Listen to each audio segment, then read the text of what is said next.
ভৈরব চক্রের সাধনা, অভিষিক্ত সাধনা, চতুর্দশী রাত্রে বসা। এই আমি রাত্রে হলে সারা রাত হোম জ্বালিয়ে সেই ওই মূর্তি বাড়ির ভিত যখন কেটেছিল সেই ভিদের মধ্যে সেই মূর্তি বেরিয়েছিল। হয়তো কেউ স্বামী বিচ্ছেদ হয়েছে, স্বামী থেকে টান, কিন্তু স্বামী স্ত্রী দূরে নয়, প্রেম ভালোবাসা বেরিয়েছে। নমস্কার বন্ধুরা, আমি টুনাই। আমার চ্যানেলে আমি নতুন নতুন ভিডিও দেওয়ার চেষ্টা করি আপনাদের সুবিধার জন্য। আপনারা অনেক সমস্যার মধ্যে থাকেন, সংসার জীবনে মানুষের অনেক অশান্তি, অনেক সমস্যায় ভোগেন, আর সেই সমস্যা থেকে বেরিয়ে আসার জন্যই আপনাদের উদ্দেশ্যে আমাদের ভিডিও দেওয়া হয়। তাই আমি টুনাই আবার একটি নতুন মন্দিরের সন্ধান নিয়ে চলে আসলাম। এখানে আছে মা জগদ্দা মা, আর এই মা জগদ্দার মায়ের যিনি সেবিকা আছেন তিনি হলেন মা ষষ্ঠী মা। আর এই ষষ্ঠী মায়ের প্রচার অনেকেই হয়তো এই ভিডিও দেখে অনেকেই চেনেন, কারণ দূর দূরান্ত থেকে ভক্তরা এই মন্দিরে ছুটে আসে, অনেক উপকারের আশায় অনেক উপকার পায়। তাই আজকেও আমি চলে এসেছি আপনাদের সুবিধার জন্য। আপনাদের যে অসুবিধা সমস্যা, সেই সমস্যা থেকে বেরিয়ে আসবেন কিভাবে, সেটাই জেনে নেব এই ষষ্ঠী মায়ের কাছ থেকে। মা, এখানে জগদ্দা মা কত বছর প্রতিষ্ঠা হয়েছে? আজ প্রায় 50-এর আরো বেশি। কেননা 8 বছর বয়স যখন আমার, তাহলে এখন আমার বয়স হচ্ছে 65-70 কাছাকাছি যাচ্ছে। আচ্ছা। তো আমি সেই 8 বছর বয়স থেকে মায়ের সাধনা করি। আর সাধনা শুধু দেশের সাধনা নয়, ভৈরব চক্রের সাধনা, অভিষিক্ত সাধনা, শিবা ভোগের যে সাধনা, চতুর্দশী রাত্রে বসা, এইসব বিভিন্ন রকমের সাধনা আমি রাত্রে হলে সারা রাত হোম জ্বালিয়ে সেই সাধনা করেছিলাম। আচ্ছা। বা আমার একজন গুরু ভাই ছিল, এই দুজনে মিলে বাচ্চাবেলা থেকে এই সাধনায় রত ছিলাম। আচ্ছা। তারপরে মায়ের দর্শন লাভেতে একদিন চৈত্র মাসে, সেই সময় মা দুপুরবেলা যখন নিদ্রা যাচ্ছি তখন আমাকে স্বপ্ন দেন। কিন্তু স্বপ্ন দেওয়ার পরে সেই মা বলেছিলেন যে আমার কার্তিক মাসে যে কালী পুজো হয় সেই পুজো তোমার করা ঠিক হবে না, তোমার বৈশাখ সংক্রান্তি দিনে যে উৎসব সেই উৎসব করবে, আমি তোমার ঘরে আসছি। তা আমার ঘরে কীভাবে এসেছিল, এই মায়ের মূর্তি, যিনি আদি মূর্তি দেখানো হলো, ওই মূর্তি বাড়ির ভিত যখন কেটেছিল সেই ভিদের মধ্যে সেই মূর্তি বেরিয়েছিল। যে বাড়ির তৈরি করছিল ভিদে কেটে, সে ঘুঁটের মাথার উপরে ফেলে রেখেছিল। তার বাড়িতে অনেক মহিমালট, অনেক বিপদ আপদ যাচ্ছিল। অন্ধকারটা ছেলে প্রসব করেছিল, শুধু মুন্ডু নয় দেহটা, এরকম আশ্চর্য আশ্চর্য ঘটনা। তা বহু তান্ত্রিক এনে সে ঘি পোড়ানো বহু কাজ করেছিল, কিন্তু করা তো সুবিধা হয় নাই।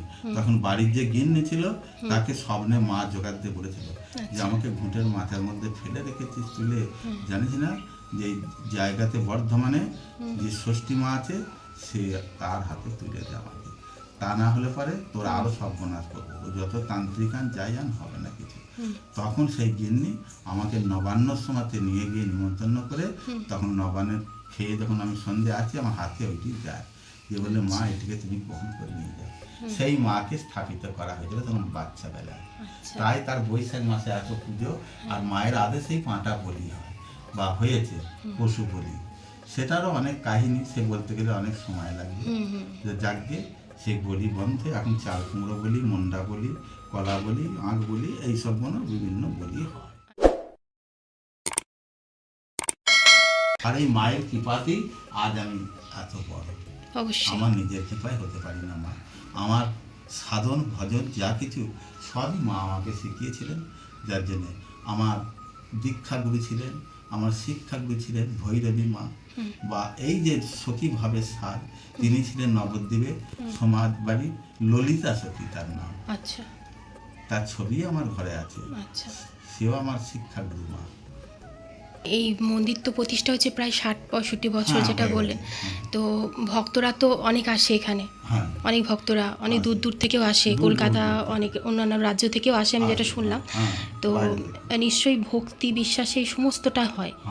হ্যাঁ, মায়ের কাছে ছুটে আসে তাদের মনের কামনা বাসনা পূর্ণর জন্য। তা এখানে কিভাবে কাজ হয়, মানে আপনি যে ভক্তরা আসলে দেখেন, সেটা কিভাবে দেখেন?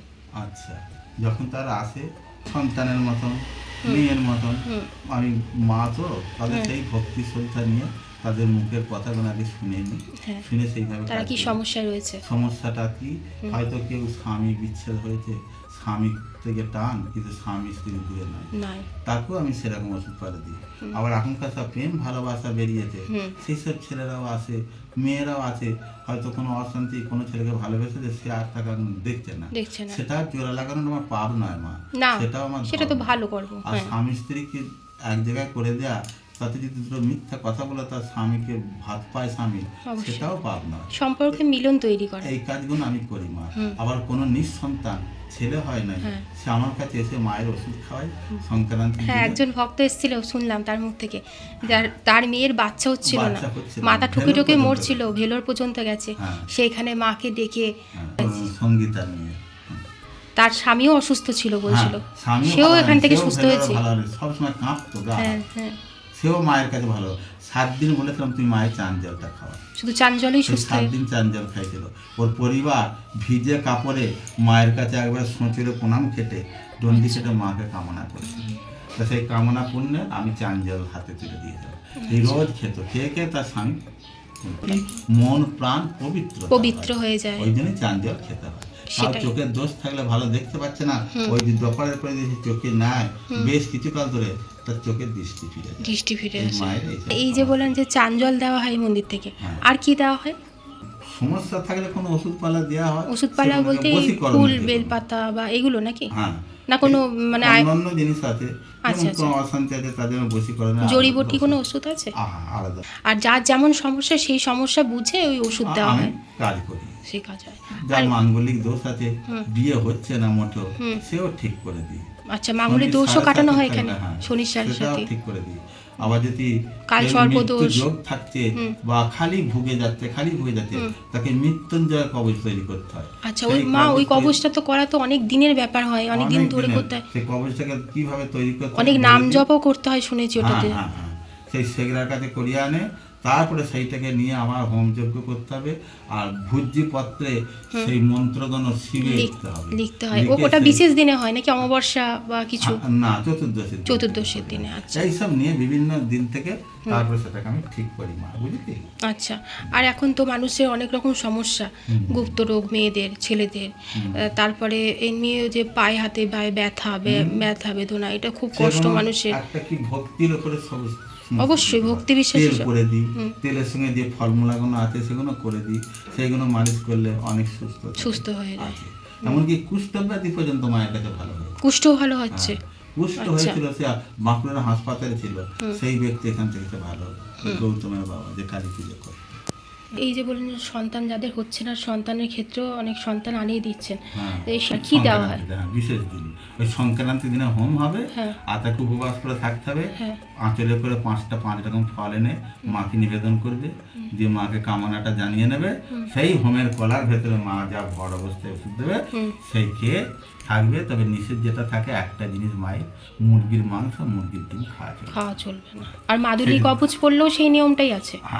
মাদুলি কবচেও সেই নিয়মটা করতে হবে, সেই নিয়মটাই আছে মা। আচ্ছা, পাখির তাহলে মাংস পরে সে রোগ থেকেও মুক্তি পাবে, সন্তান থেকেও লাভ হবে, কিন্তু সেই নিয়মটি একটা অবশ্যই নিয়মটা করতে হবে নিষ্ঠাভাবে।